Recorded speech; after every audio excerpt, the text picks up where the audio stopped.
They say you shouldn't judge a book by its cover, but in a world fixated on appearances, that's exactly what happens. I've spent my life building a legacy, proving my worth time and again. But today, I decided to run an experiment, not to see who I am, but to find out how I'm treated based solely on how I look. What I discovered was a hard truth about human nature, a truth I'm about to share. If you've grown tired of the superficial judgments, the stereotypes, and the prejudice, subscribe and join me. Together, we'll challenge the norm and fight for dignity and respect for everyone. This journey begins now.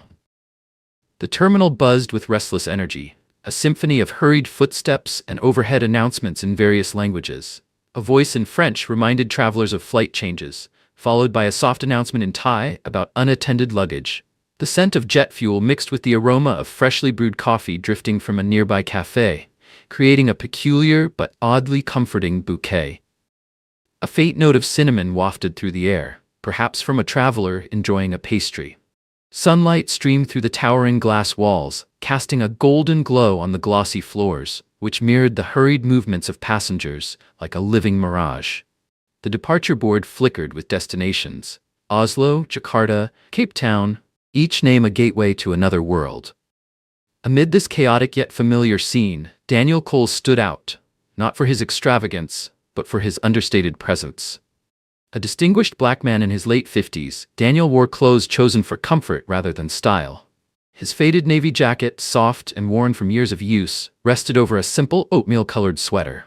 His khaki slacks and scuffed leather shoes muffled his steps on the marble floor. In his hand was a weathered brown briefcase, its brass clasps dulled by years of service. It carried the marks of a lifetime of work and journeys. A silver ring with a small jade inlay glimmered on his left hand, a subtle tribute to his heritage.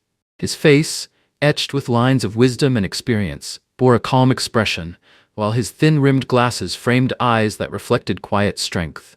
A faint hint of cedarwood, his favorite cologne, clung to him as he moved with a deliberate grace. His posture suggested a weariness that ran deeper than the fatigue of travel, an exhaustion born from a lifetime of navigating a world that often judged him for the color of his skin, rather than the content of his character. Today, though, Daniel carried himself with a renewed sense of purpose. He had chosen this journey to experience life free from the privilege of wealth and status, to see the world through the eyes of an ordinary man. As he approached the first-class boarding line, a woman stepped forward, her smile faltering as she scanned his boarding pass with barely concealed skepticism. Melanie Ross, a senior flight attendant in her late 40s, exuded an air of professionalism. Her impeccable uniform and neat blonde bun reflected her dedication to her role. But beneath the polished exterior, a flicker of prejudice betrayed her composure. "Sir, are you sure you're in the right line?" she asked, her tone overly polite but tinged with doubt. Her eyes lingered on his well-worn clothing and briefcase. Before Daniel could respond, a sharp, mocking voice interrupted. "Some people can't tell the difference between first class and public transport?" The man sneered, his words cutting through the terminal like a knife. The speaker, Gregory Shaw, a wealthy businessman in his early 60s, radiated arrogance. His tailored suit and meticulously styled silver hair spoke of a life of privilege, his smug expression cementing his belief in his own superiority. He cast Daniel a dismissive glance, his eyes filled with disdain. Daniel's jaw tightened, and for a moment, a flicker of anger disturbed his composed expression. But he quickly regained control, inhaling deeply. With a subtle lift of his chin, he met Melanie's gaze, his silence a powerful assertion of his dignity. He set his briefcase down with a deliberate snap, retrieving his boarding pass. The sound was a quiet statement: "I belong here."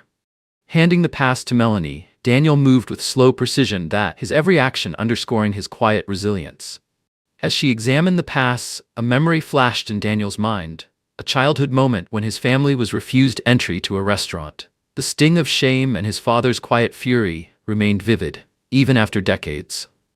He quickly dismissed the thought, unwilling to let it sour his resolve. Despite the unwelcome encounter, Daniel felt a spark of anticipation. This journey wasn't just about a seat on a plane, it was a test of his endurance and an exploration of humanity's deepest biases. As the flight began to board, he straightened his back and stepped forward, ready to face whatever lay ahead. A sense of anticipation built within Daniel Cole as he prepared to board. This wasn't just a flight across the Atlantic, it was a journey into the heart of human behavior. It would test his resilience and perhaps offer a chance to inspire even the smallest change in the world around him. As he stepped forward to scan his boarding pass, Daniel caught sight of Melanie Ross, the flight attendant from earlier, in a hushed conversation with a tall man in uniform near the gate. The man, Captain Julian Blake, wore a look of concern, his furrowed brow and Melanie's animated gestures sparking unease in Daniel's chest. Something didn't feel right. The first-class cabin of the Boeing 777 was a sanctuary of quiet luxury. Plush leather seats in warm caramel tones promised unmatched comfort. Soft, ambient lighting highlighted polished wood paneling and brushed metal accents, creating a sophisticated atmosphere. The low hum of conversation mingled with the clinking of crystal glasses. The aroma of freshly brewed Colombian coffee and delicate floral notes from a vase near the galley added to the serene environment. Daniel stepped into this haven of privilege, his simple attire and weathered briefcase standing in stark contrast to the refined surroundings. He paused, momentarily taking in the scene, his senses sharpened by a mix of apprehension and curiosity. The other passengers noticed him immediately. Their glances, quick and assessing, carried a mix of surprise and disapproval. A woman in a tailored navy suit, her diamond earrings glinting under the cabin lights, turned her head slightly, her lips tightening in silent judgment. A man in a sharp business suit, engrossed in a copy of the Financial Times, lowered the paper just enough to glance at Daniel before returning to his reading, his expression one of quiet disdain. Daniel walked to his seat, 1A, the most coveted spot at the front of the cabin. Settling into the buttery soft leather, he inhaled the faint scent of its luxury. A quiet satisfaction washed over him. He had defied the initial judgment and claimed his place. But the familiar ache of frustration lingered. The unspoken reminders that he didn't belong in such spaces weighed on him. He closed his eyes briefly, willing the negative thoughts to fade. This journey had a purpose. He wanted to observe human behavior stripped of the filters of wealth and status. But even here, the persistent whispers of judgment followed him, clinging like an unwanted shadow. Just another day in paradise, he thought wryly, bitterness rising in his throat. Melanie, maintaining her skeptical air, lingered nearby. "Can I assist you with your bag, sir?" she asked, her overly sweet tone clashing with the calculating look in her eyes. Her presence felt less like hospitality and more like surveillance, a constant reminder of the initial doubt she had cast over him. A few rows back, Gregory Shaw, the wealthy businessman from earlier, resumed his quiet taunts. Leaning toward his much younger companion, a woman with flawless makeup and an air of boredom, he sneered. "Looks like they're letting anyone with a scratch-off ticket into first class these days." His companion stifled a nervous laugh, while a few nearby passengers exchanged disapproving glances. Daniel felt a surge of anger, a primal urge to confront Gregory, to lay bare his ignorance and prejudice. He imagined standing, revealing his true identity and watching Gregory's smug expression crumble. But he held back. Taking a deep breath, Daniel reminded himself of his purpose: to learn, to observe, and to remain composed. He wouldn't let the pettiness of others derail his resolve. The tension in the cabin shifted suddenly when a loud voice broke through the subdued atmosphere. "Excuse me?" A woman in a vibrant floral dress stood with a dramatic gesture, her face flushed. "That man just bumped into me and didn't even apologize," she exclaimed, pointing directly at Daniel. Startled, Daniel looked up. He hadn't even noticed the woman before. Before he could respond, she continued, her voice rising. "Typical. No manners. Some people just don't know how to behave in civilized society." The accusation hung in the air, drawing every eye in the cabin to Daniel. Frustration surged within him. He hadn't touched her, but the woman seemed determined to make a scene. Daniel opened his mouth to defend himself, but before he could speak, a calm voice from behind interrupted.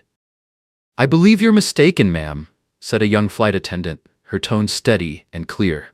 The woman turned sharply, clearly unprepared for the interruption. "You're mistaken, ma'am," said Sophia Ruiz, the young flight attendant from the gate, her voice calm but firm. "I saw the entire thing. The gentleman was simply reaching for his magazine when you bumped into him." The woman in the floral dress faltered, her face flushing a deeper red. "Well, I she stammered, unable to sustain her charade under Sophia's unwavering gaze. Sophia continued, her tone polite but resolute. Perhaps we could all try to be a bit more mindful of our surroundings. Defeated, the woman mumbled an apology and slunk back to her seat. Daniel turned to Sophia, a grateful smile spreading across his face. "Thank you," he said softly. "That was very kind of you." Sophia blushed slightly, adjusting the edge of her uniform. "It's no problem, sir. Just doing my job." As the plane taxied toward the runway, Daniel turned to the window. The world outside seemed to shrink below as they lifted off, but inside the cabin, the weight of the prejudices he had encountered stayed heavy. He thought of the countless flights he'd taken in first class before, flights where his wealth shielded him from scrutiny. This time, though, felt raw and unfiltered. He wasn't just another passenger now. He was an observer of human nature, watching the cracks in a facade of civility that still concealed prejudice and inequality. Sophia's simple act of fairness was a small but meaningful reminder that there were those willing to stand up for what was right. But Melanie Ross, still simmering with frustration beneath her professional demeanor, had other plans. She straightened her uniform, smoothed her bun, and with a forced smile, marched toward the cockpit. The click of her heels echoed sharply in the quiet cabin. At the cockpit door, she knocked smartly and whispered in hushed tones with Captain Julian Blake. Moments later, the captain emerged, his expression stern, his navy uniform pressed to perfection. His silver pilot wings glinted under the cabin lights, and his authoritative presence turned heads as he strode purposefully toward Daniel's seat. "Sir," Captain Blake began, his voice firm, "I understand there's been some confusion regarding your seating assignment." Daniel, who had been reading an article in a well-loved copy of The Observer, glanced up. A flicker of annoyance crossed his face, but he kept his tone steady as he replied, "There's no confusion, Captain. I'm in the seat indicated on my boarding pass." He marked his place in the magazine with a worn leather bookmark, then leaned back slightly, his calmness unshaken. The captain's tone grew firmer. "May I see your boarding pass, please?" Daniel sighed inwardly. He had expected this. With practiced patience, he reached into his pocket and retrieved the boarding pass, the crisp paper a contrast to the well-worn wallet that held it. Handing it over, Daniel resisted the urge to voice his frustration. As Captain Blake scrutinized the pass, his brow furrowed, and he pursed his lips. "Mr. Cole," he said, his tone tinged with skepticism, "are you absolutely certain this is your ticket?" "Quite certain, Captain," Daniel replied, his voice steady. Yet a flicker of doubt, born from a lifetime of injustices, crossed his mind. What if there had been an error? What if this entire incident spiraled from some minor misstep? Quickly dismissing the thought, he reminded himself that he had triple-checked the details before boarding. Captain Blake hesitated, his gaze shifting between Daniel and the pass. Something didn't sit right with him. This man, in his simple clothes, didn't fit the profile of the typical first-class traveler. And yet, the boarding pass was irrefutably valid. "Miss Ross," the captain said, turning to Melanie, "could you verify this passenger's information?" Melanie, sensing her opportunity to vindicate her earlier doubts, stepped forward, her eyes gleaming. She took the boarding pass and began tapping impatiently on her tablet, cross-referencing the passenger manifest. As moments passed, her expression shifted. A frown creased her forehead. "Well?" Captain Blake prompted, a hint of impatience in his voice. It appears to be valid, Captain," Melanie admitted, her voice faltering. Her cheeks flushed as the reality set in. She had been wrong. A murmur rippled through the cabin as passengers, who had been discreetly observing the interaction, leaned in closer. Gregory Shaw, who had been smirking in his seat, seized the moment. Well, he chuckled, loud enough for everyone to hear. "Looks like our friend in the worn-out jacket snagged a real ticket after all. Quite the shock for you, isn't it, Miss Ross?" Melanie shot Gregory a venomous glare, her face growing even redder. She turned back to Captain Blake, her composure slipping further. The captain, now visibly uncomfortable, cleared his throat and handed the boarding pass back to Daniel. "My apologies, Mr. Cole. It seems there's been a misunderstanding. Please enjoy your flight." "Thank you, Captain," Daniel replied, his tone measured but firm. As the captain returned to the cockpit, Daniel glanced around the cabin, meeting the gazes of a few passengers. Some now looked at him with newfound respect, others with lingering curiosity. He caught Sophia's eye as she stood near the galley. Her encouraging smile gave him a glimmer of reassurance in an otherwise frustrating encounter. Gregory, still seated a few rows back, reclined with a smug grin, clearly unrepentant. Daniel took a deep breath and turned back to his magazine, determined not to let the ignorance of others ruin his journey. He had weathered the storm with grace, but he couldn't help wondering how long it would take for the winds of prejudice to truly change. Embarrassment colored Melanie Ross's face as she stammered, her voice barely above a whisper. "Captain, I apologize for the inconvenience. It seems there's been a misunderstanding." Captain Julian Blake's expression softened slightly and he gave a curt nod. "Very well, Miss Ross. Please ensure Mr. Cole is comfortable and has everything he needs." After a pause, he added, "And perhaps a bit more discretion in the future would be advisable, wouldn't you agree?" He turned back to Daniel Cole, a flicker of apology in his steely eyes. "Mr. Cole, I apologize for the inconvenience. Please enjoy your flight." Daniel nodded, a tight smile playing on his lips. "Thank you, Captain." But inside, he couldn't shake the thought. That could have gone much better. As Captain Blake returned to the cockpit, Daniel settled back into his seat. His gaze swept across the cabin, meeting the eyes of several passengers. Some watched with curiosity, others with a glimmer of newfound respect. He caught sight of Sophia Ruiz, the younger flight attendant, observing him with a thoughtful expression. She gave him a small, encouraging smile, which he returned with a nod of gratitude. He knew this was far from over. The whispers and judgment wouldn't vanish overnight. But he had claimed a small victory, a quiet assertion of his dignity in the face of prejudice. Closing his eyes, Daniel allowed a sense of calm to settle over him. He felt ready for whatever challenges lay ahead. Opening his magazine again, he tried to focus, but his mind was already formulating a plan. This journey was proving to be more eventful than he had anticipated. Suddenly, Captain Blake's earlier words echoed in his mind, carrying a weight of unspoken suspicion. The captain seemed hesitant to leave, his eyes darting between Daniel and Melanie. A bead of sweat trickled down Daniel's temple as he felt the pressure of the passengers' collective gaze. Their curiosity was almost tangible in the confined space. "Mr. Cole," the captain began, his voice taking on a sterner edge.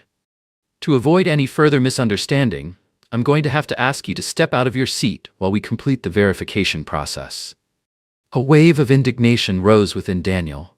He had endured enough. He opened his mouth to protest, to put an end to this absurd charade. But then he paused, a spark of defiance igniting in his eyes. "Let them dig their hole deeper," he thought. "I'll give them a moment they won't forget." With a sigh that seemed to carry the weight of a lifetime's injustices, Daniel slowly rose from his seat. The blood rushed to his face, the heat of humiliation spreading across his cheeks. Standing under the intense scrutiny of the cabin, he felt exposed. The first-class section fell into a tense silence. Some passengers averted their eyes, discomfort flickering across their faces. Others stared openly, their expressions a blend of curiosity and judgment. From his seat, Gregory Shaw couldn't resist adding fuel to the fire. He leaned forward, a smirk plastered on his face, and muttered just loud enough for Daniel to hear. "Looks like the jig is up, old man." Daniel's hands clenched into fists, his nails pressing into his palms. He fought the urge to lash out, to wipe the smug grin off Gregory's face. But he stood his ground, his gaze fixed on Captain Blake. A silent challenge burning in his eyes. Melanie, sensing her moment of vindication, bustled forward, her tablet clutched in her hands. "Captain," she began, her voice dripping with false concern, "I'm afraid there seems to be a discrepancy in Mr. Cole's booking information. It appears his ticket may have been misplaced." The captain nodded grimly. "Thank you, Miss Ross." He turned to Daniel, his tone now sharp with authority. "Mr. Cole, I'm going to have to ask you to accompany Miss Ross to the galley while we sort this out." A surge of anger swept through Daniel. He wanted to resist, to tell them all exactly where they could go. But he bit his tongue. Let them play their hand. Let them expose their prejudice for everyone to see. As he followed Melanie down the aisle, he felt the eyes of the passengers boring into his back. Their whispers seemed to echo in his ears, amplifying his frustration. When they reached the galley, Daniel caught Sophia's eye. She stood near the doorway, her expression a mix of concern and helplessness. She offered him a small, apologetic smile. He returned it with a faint nod, a silent acknowledgement of her understanding. The galley was a stark contrast to the opulent first-class cabin. The cramped space buzzed with the hum of the engines, and the air was thick with the mingling scents of reheated meals and stale coffee. Melanie turned to face Daniel, her expression smug, triumph flickering in her eyes. "Well, Mr. Cole," she said, her voice laced with sarcasm, "it seems your little charade is over. Care to explain yourself?" Daniel met her gaze calmly, his expression unreadable. Reaching into his pocket, his fingers brushed against a familiar object. The time has come, he thought. Daniel Cole's heart pounded like a drum, a blend of anticipation and righteous anger coursing through his veins. The years of subtle slights of being judged by his appearance, of having to prove himself repeatedly, all culminated in this moment. "Well, Mr. Cole," Melanie Ross sneered, her voice dripping with sarcasm, "it seems your little charade is over. Care to explain yourself?" Daniel met her gaze, a flicker of amusement dancing in his eyes. This is it, he thought, a wave of exhilaration tinged with sadness washing over him. Reaching into his inner jacket pocket, Daniel slowly withdrew a sleek black leather wallet. Melanie's eyebrows arched in surprise. This wasn't the tattered, threadbare wallet she had likely expected from a man in his attire. He opened it carefully and removed a gold-embossed business card. Holding it up for her to see, he spoke calmly but firmly. "My name is Daniel Cole," he said, his voice resonating with quiet authority. "I am the CEO and founder of Cole Enterprises." The color drained from Melanie's face. Her eyes widened in disbelief, and her mouth formed a silent "oh." The card, with its elegant simplicity, seemed to mock her assumptions. A wave of dizziness washed over her as the reality set in. "This can't be happening," she thought. "That man, a CEO? But he looks like... She couldn't even finish the thought.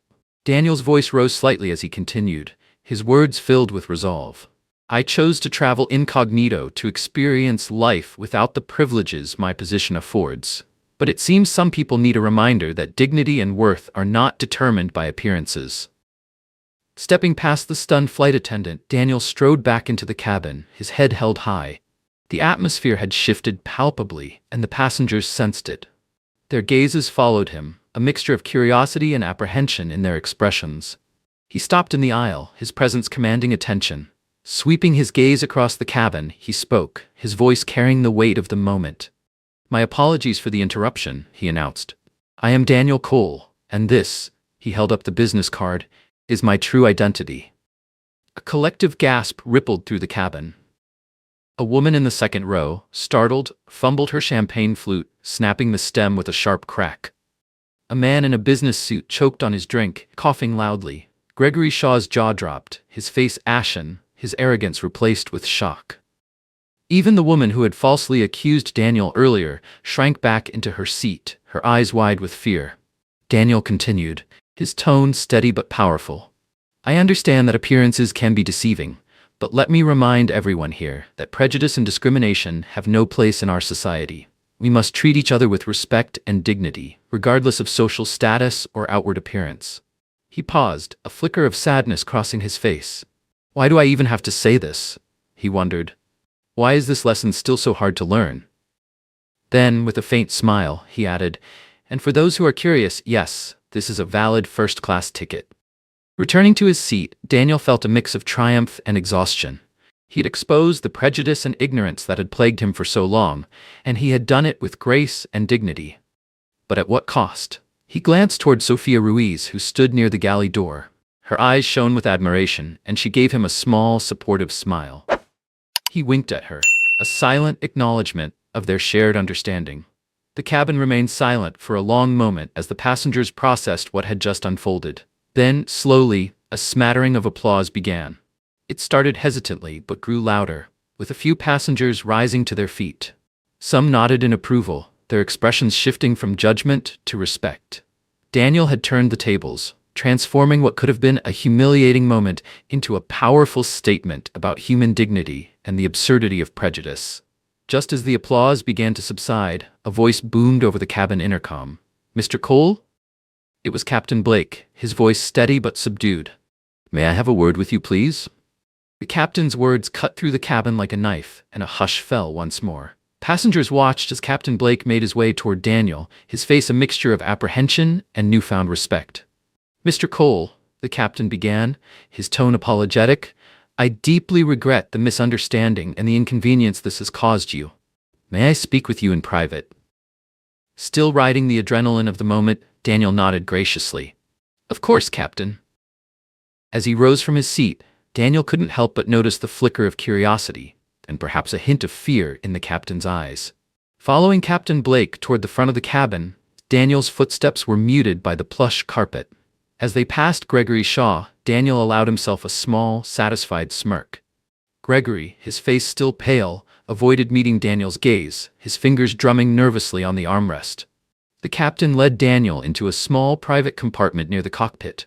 Once inside, Captain Blake turned to him, his expression earnest. "Mr. Cole," he said, "I am truly sorry for the way you were treated.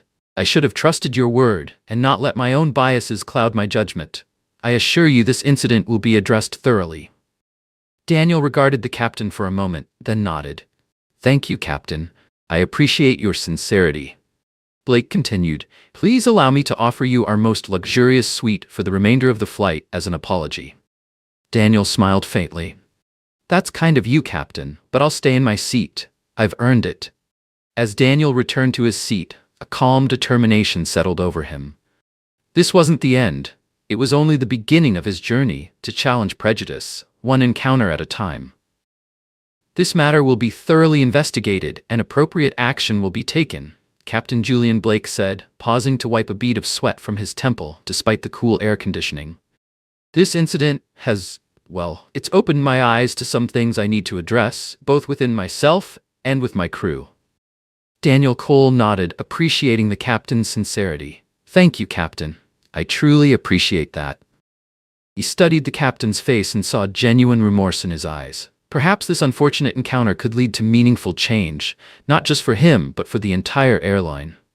"Please," Captain Blake added, "allow me to offer you a complimentary upgrade to our most luxurious suite for the remainder of your flight. It's the least I can do." Daniel smiled faintly. "That's very kind of you, Captain, but I'm perfectly comfortable here."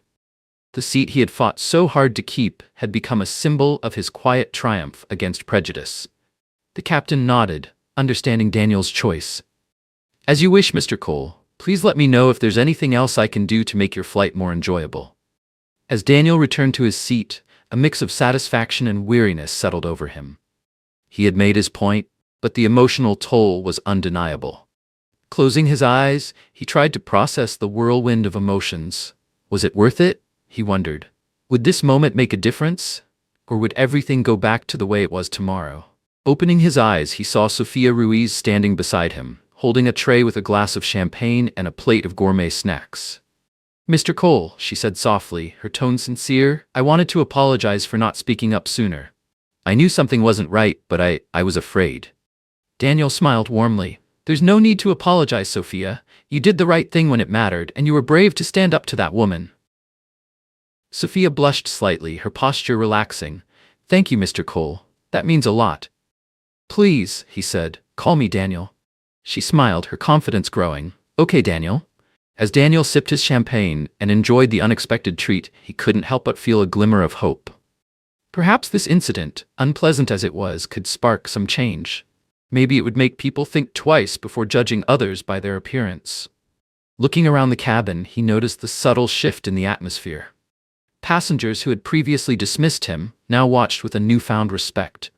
Some offered shy smiles or nods of acknowledgement. Even Gregory Shaw seemed to have shrunk into his seat, his arrogance replaced by a sheepish look of shame. For a fleeting moment, Daniel wondered if Gregory might approach him later to apologize. But before the thought could take root, a vibration in his pocket startled him. Pulling out his phone, he saw an incoming call from his assistant, Olivia Bryant. Her name flashed on the screen, followed by a string of increasingly frantic text messages. A knot of anxiety tightened in his stomach. "Excuse me, Sophia," he said, rising from his seat. He stepped into the galley and answered the call. "Olivia, what is it?" he asked, his voice tinged with concern. "Mr. Cole," Olivia's voice came through breathless and urgent. "There's been an incident at the factory, a fire." Daniel felt a chill run down his spine, the sense of triumph he'd felt moments earlier evaporating, replaced by growing dread. "What happened?" he asked, forcing himself to remain calm. "It was a faulty electrical panel. Olivia explained, her voice shaky. It sparked a fire in the main production area. The sprinklers came on, but not before several workers suffered burns and smoke inhalation. Thankfully, no one was critically injured, but the damage is extensive. She paused, her voice breaking slightly. The fire marshal said it's a miracle no one was killed. Guilt washed over Daniel, hitting him like a punch to the gut. I should have been there, he thought. I should have been overseeing things instead of playing this incognito game. He cursed his decision to step away, to indulge his curiosity about human behavior. The consequences were no longer hypothetical, they were painfully real. Lives and livelihoods were at stake. Olivia, he said, his voice resolute, I'm on my way. I'll be there as soon as I can. In the meantime, make sure everyone gets the medical attention they need. Contact the insurance company immediately. He paused, then added, and Olivia, thank you. You're doing a great job. After ending the call, Daniel took a deep breath, trying to steady himself. He needed to get back to his responsibilities, back to the real world. This was no longer about proving a point. It was about people's lives. Squaring his shoulders, he returned to his seat, his mind already racing through plans and solutions. He had faced challenges before, and he would face this one too. But the weight of guilt and urgency pressed heavily on him. This flight, it seemed, was only the beginning of the journey ahead. Daniel Cole stepped back into the cabin, his face pale and drawn. The celebratory mood that had briefly hung in the air was now replaced by a tense silence. Passengers, sensing that something was wrong, watched him with concerned expressions. Sophia Ruiz, who had been clearing trays nearby, quickly approached him. Mr. Cole, is everything all right? She asked, her tone full of genuine concern. Daniel forced a faint smile. I'm afraid I have to cut my trip short, Sophia. There's been an emergency at the factory. Her eyes widened in alarm. Oh no, is everyone okay? There were some injuries, but thankfully, nothing life-threatening, Daniel explained. I need to get back as soon as possible. Sophia nodded, her face etched with worry. Of course, is there anything I can do to help? Thank you, Sophia, Daniel said sincerely, but I need to speak with the captain. He approached the cockpit and quickly explained the situation to Captain Julian Blake, who immediately offered to arrange for an emergency landing at the nearest airport. Mr. Cole, the captain said gravely, I understand this is a difficult situation. We'll do everything we can to get you on the ground as quickly as possible. Daniel nodded, deeply appreciative. Thank you, Captain. As the plane began its descent, a whirlwind of emotions swirled within him. Anxiety about the factory, guilt for being away when he was needed most, and frustration that his journey had been cut short, all weighed heavily on his mind. But amid it all, he felt a renewed sense of purpose. He thought about his employees, their families, and the livelihoods that depended on the factory. He had always been there for them, and he would continue to be. The lessons from this brief but intense flight weren't wasted on him. His desire to prove a point about empathy and understanding was rooted in his own experiences with prejudice. Now, he vowed to become not just a better leader, but also a stronger advocate for equality and respect. Glancing around the cabin one last time, Daniel's gaze lingered on the passengers. Would they remember this incident? He wondered. Would it make them reconsider their assumptions about others? He hoped so. In the end, that was what truly mattered. Using his platform and voice to fight for a world where everyone was treated with dignity was not just a responsibility, it was a necessity. As the plane touched down, determination surged through him. This crisis would not define him, but his response to it would. He would rebuild, stronger than before. Stepping off the private jet at the small regional airport, Daniel was immediately met by the acrid smell of smoke. The sight before him was one of controlled chaos. Fire trucks and ambulances surrounded the factory's perimeter, their flashing lights casting an eerie glow in the twilight. A crowd of employees huddled together nearby, their faces marked by worry and exhaustion. Adrenaline coursed through Daniel as he rushed toward the group, his heart pounding with equal parts anxiety and determination. Olivia, he called out, spotting his assistant near the front of the crowd. Olivia Bryant turned toward him, her face lighting up with relief. Mr. Cole, thank goodness you're here. What's the situation? Daniel asked, his voice laced with concern. The fire's contained, Olivia explained, but the damage is significant. The main production line is destroyed, and part of the roof has collapsed. Daniel grimaced. It was worse than he'd feared. And the employees? Most were treated for smoke inhalation and released, Olivier replied. But 3 were taken to the hospital with burns. They're stable, though. Relief washed over him. Thank God, he murmured. Taking in the scene, Daniel noticed the worry etched into the faces of his employees.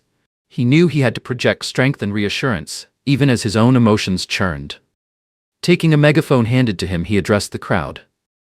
My friends, my colleagues, he began, his voice steady but empathetic. I am so sorry for what's happened. I know this is a difficult time, but I want you to know that we'll get through this, together.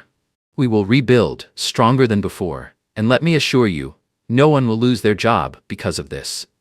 A cheer erupted from the crowd, a wave of relief and gratitude sweeping over them. Daniel felt a surge of warmth. These were his people, his family, and he would do everything in his power to support them. Over the next few days, Daniel worked tirelessly alongside his team. He assessed the damage, contacted insurance adjusters, and began drafting plans for the factory's rebuilding process. He visited the injured workers in the hospital, offering both reassurance and financial support. He even rolled up his sleeves to assist with the cleanup effort, earning the admiration of his employees. One evening, as he sat in his makeshift office, exhausted but determined, a knock on the door caught his attention. Come in, he called. To his surprise, Gregory Shaw stepped into the room. The same man who had taunted him on the plane now looked hesitant, almost nervous. Mr. Cole, Gregory began, his voice quieter than usual. I owe you an apology. I was completely out of line on that flight. I judged you based on your appearance, and I was wrong. Daniel raised an eyebrow, intrigued by the unexpected gesture. Gregory continued, his tone earnest. You handled yourself with grace and dignity, even when I didn't deserve it. And seeing how you're managing this crisis, it's inspiring. You're a true leader. Daniel nodded, his expression softening. Thank you, Gregory. I appreciate that. The 2 men shook hands, a quiet understanding passing between them. As Gregory left, Daniel leaned back in his chair, reflecting on the events of the past few days. This crisis had brought unexpected challenges, but also unexpected growth. It had deepened his connection with his employees, brought clarity to his mission, and even prompted a surprising reconciliation. For Daniel, this was more than just rebuilding a factory. It was about building a future rooted in empathy, understanding, and strength. Daniel Cole nodded as Gregory Shaw finished his apology, sincerity etched into his voice. You handled yourself with grace and dignity, Mr. Cole, and I admire that. Daniel accepted the gesture with a measured nod. Thank you, Gregory. I appreciate that. I also wanted to say, Gregory continued, that I'm impressed with how you've managed this crisis. You're a true leader, Mr. Cole. Daniel offered a small smile. Thank you. I'm just doing what needs to be done. No, Gregory said, shaking his head. It's more than that. You're inspiring. You've shown me that true leadership isn't about power or position. It's about character and compassion. I've learned a lot from you over these past few days. As Gregory left the room, Daniel leaned back in his chair, reflecting on the events of the past week. The fire, as devastating as it had been, had brought him closer to his employees and even led to an unexpected reconciliation with someone like Gregory Shaw. What had started as a simple desire to experience life without the trappings of wealth had turned into a profound lesson in humility, empathy, and the importance of standing up for what was right. The next day, Daniel received an unexpected call from the airline's CEO, William Bradford. Mr. Cole, Bradford began, his tone apologetic. I want to personally apologize for the unacceptable behavior you experienced during your flight. We are taking immediate steps to address this, including mandatory diversity and sensitivity training for all our staff. Additionally, Miss Melanie Ross has been suspended pending further investigation, and Miss Sophia Ruiz has been commended for her courage and professionalism. Hearing this, Daniel felt a sense of relief. Thank you, he replied. I appreciate your commitment to making things right.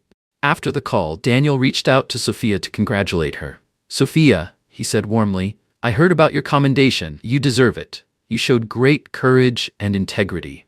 Thank you, Mr. Cole, Sophia said, her voice filled with emotion. That means a lot to me. And Sophia, Daniel continued, I have an idea. I'd like to create a scholarship program for young people from underprivileged backgrounds who are interested in careers in aviation. I'd like you to help develop it. Sophia's excitement was evident. That's an amazing idea, Mr. Cole. I'd love to be a part of it. Daniel smiled, feeling hopeful for the future. This was just the beginning. He would use his resources and influence to continue fighting for equality and justice, creating opportunities for others, regardless of their background or appearance. The story of Daniel Cole's experience on Flight 358 spread quickly, first among passengers, then across social media. What began as hushed whispers escalated into a global conversation. The hashtag #Justice for Daniel Cole trended worldwide, and the airline found itself in the middle of a public relations storm. News outlets clamored for interviews, and social media was ablaze with posts both condemning the airline and praising Daniel for his grace and powerful message in the face of prejudice. Under mounting criticism and calls for boycotts, William Bradford took swift action. He issued a public apology to Daniel and announced a comprehensive review of the airline's policies and practices. A task force was formed, including diversity and inclusion experts, union representatives, and passenger advocacy groups. Over the next several weeks, the team conducted employee surveys, reviewed policies, and analyzed customer feedback. The result was a sweeping overhaul of the airline's approach to diversity and inclusion. Mandatory training programs. All employees were required to complete courses on unconscious bias, cultural sensitivity, and conflict resolution. A new code of conduct. A revised policy emphasized treating all passengers with respect and dignity, regardless of their background or appearance. Reporting systems. A dedicated hotline was created to report discrimination, ensuring accountability. Recognition programs. Employees who championed diversity and inclusion were celebrated with awards and incentives. Sophia Ruiz, hailed as a hero for her courageous actions, was promoted to a leadership role in implementing the training programs. She traveled to various airports, sharing her story and inspiring colleagues to embrace the airline's new commitment to inclusivity. "I used to be afraid to speak up," Sophia confessed during a workshop in Chicago. "But after witnessing what happened to Mr. Cole, I realized that silence is complicity. We all have a responsibility to create a more inclusive and welcoming environment for everyone." For Daniel, the journey had not ended. The factory's recovery, the scholarship program, and the cultural shift he hoped to inspire in the airline industry were just the beginning. As the sun set outside his office window, he thought about the road ahead. It wouldn't be easy, but it was worth it. Real change took time, effort, and a willingness to challenge the status quo. He had learned that true wealth wasn't found in material possessions, but in the strength of one's character and the connections we build with others. With each step forward, Daniel vowed to keep fighting for a world where dignity, respect, and equality were more than ideals. They were the norm. "I realized that silence is complicity," Sophia Ruiz said during a training session at one of the airline's hubs. "What happened to Mr. Cole taught me that we all have a responsibility to create a more inclusive and welcoming environment for everyone." Her courage and leadership inspired others to speak up and take action. Meanwhile, Gregory Shaw, humbled by his experience on the flight and inspired by Daniel's leadership, took an unexpected step forward. He reached out to Daniel with an offer to support his efforts. Together, they established the Cole-Shaw Foundation, dedicated to promoting education and raising awareness about prejudice and discrimination. "I used to think success was all about climbing the ladder, no matter the cost," Gregory admitted at a press conference announcing the foundation. "But I've learned that true success lies in lifting others up, in creating a world where everyone has the opportunity to thrive." The fire at the factory, though a devastating setback, became a turning point for positive change. The rebuilding process gave Daniel an opportunity to implement state-of-the-art safety measures and significantly improve working conditions for his employees. He also introduced a profit-sharing program, ensuring that every worker had a direct stake in the company's success. When the factory finally reopened, Daniel addressed his employees with heartfelt gratitude. "We've faced challenges," he said, his voice steady and full of determination, "but we've overcome them together. We've learned from our mistakes, and we've emerged stronger and more united than ever. Let's continue to build a company where everyone feels valued, respected, and empowered." Thunderous applause filled the room, a testament to the deep bond of trust and respect Daniel had cultivated with his team. He had proven that true leadership wasn't about power or position, it was about compassion, integrity, and the courage to stand up for what was right. Later that week, Daniel received an unexpected letter. The handwriting was neat, the tone sincere. Dear Mr. Cole, I'm writing to express my deepest apologies for my behavior on Flight 358. I am ashamed and embarrassed by my actions. I've dedicated my life to serving others, but that day, I failed to live up to my own standards. Your quiet dignity in the face of my prejudice was a powerful lesson, one I will never forget. I'm committed to learning from this experience and becoming a better person. Sincerely, Melanie Ross. Daniel was touched by Melanie's sincerity. He knew that real change often began with self-reflection and the courage to admit one's mistakes. Writing back, he offered her forgiveness and encouraged her to use the experience to educate others about the harm caused by prejudice. Weeks later, Daniel visited one of the injured factory workers, Marcus Evans, at his home. Marcus, a single father, was struggling to make ends meet while recovering from his burns. Daniel spent the afternoon with Marcus and his children, listening to their stories and offering his support. As he left, Daniel felt a renewed sense of purpose. His actions were making a tangible impact on the lives of others. This journey had taken him to unexpected places, both physically and emotionally. He had faced prejudice, overcome adversity, and found redemption in the most surprising corners of life. Back at the bustling international terminal, Daniel prepared for his next journey. This time, however, the atmosphere felt different. The usual anxieties and apprehensions were replaced by a quiet confidence and a sense of purpose that extended beyond the trip ahead. At the check-in counter, a large poster caught his eye. It featured Sofia Ruiz, beaming confidently in her crisp uniform beside the slogan, "Respect takes flight."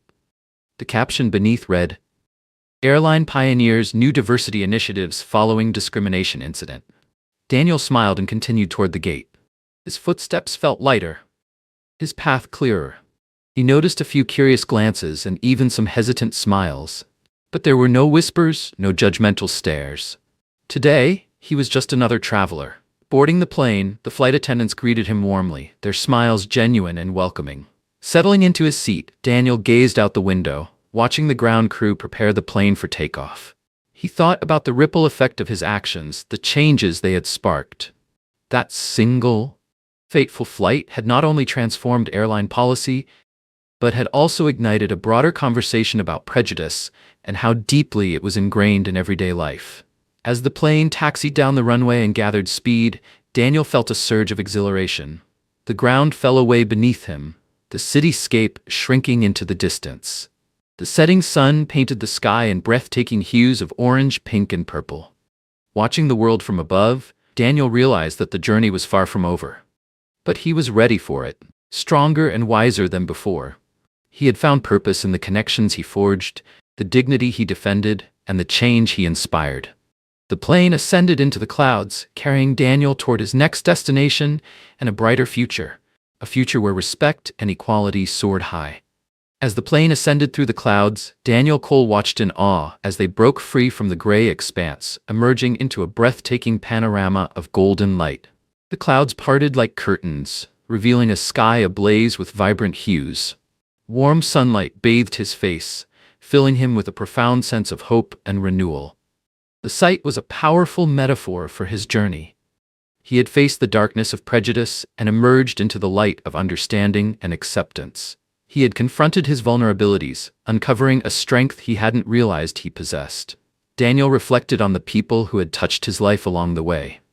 Sofia Ruiz, with her quiet courage, Gregory Shaw with his surprising transformation, and Melanie Ross, whose heartfelt letter expressed remorse and a commitment to change. Even in the face of adversity, Daniel had learned there was always hope, for connection, for understanding, and for growth. A wave of gratitude washed over him. He was thankful for the challenges that had shaped him, for the lessons he had learned, and for the people who had stood by him. Most of all, he was grateful for the opportunity to make a difference, to inspire others to fight for a more just and equitable world. The plane soared higher, bathed in the golden light of the setting sun. Leaning back in his seat, Daniel felt a profound sense of peace and fulfillment. His journey had come full circle, taking him back to the place where it all began. But he was no longer the same man. He had faced his fears, challenged his assumptions, and emerged stronger, wiser, and more determined to make a difference in the world. Closing his eyes, a soft smile played on his lips. He knew the journey wasn't over. There would be new challenges, new obstacles to overcome. But he was ready, armed with the lessons he had learned and an unwavering belief that every human being deserved dignity and respect. The plane continued its ascent, carrying Daniel toward his destination and a brighter future. He imagined a world where the clouds of prejudice would dissipate, revealing a sky illuminated by the radiant light of human connection and understanding. He had found his wings, and with them, the strength to lift others. A message to you. Wow, what a journey this has been. Thank you for sticking with me to the very end. I truly hope the story of the man in seat 1A resonated with you and got you thinking about how we treat one another. Life can be full of judgments and stereotypes, no doubt about it, but don't let them dim your light. Always remember that true worth isn't about how you look, it's about the kind of person you are. And here's something else. You're not alone in this. There are people out there who believe in you and have your back. A special shout out to Sophia, Gregory, and even Melanie for being part of this story, and to you, watching right now. Thanks for giving me the chance to share this message with you. If you believe in a better world, a world where everyone is treated with fairness and respect, join me in spreading the word. Hit that subscribe button and ring the bell so you don't miss out on more stories like this, because every single one of us can make a difference. Let's keep this journey going together.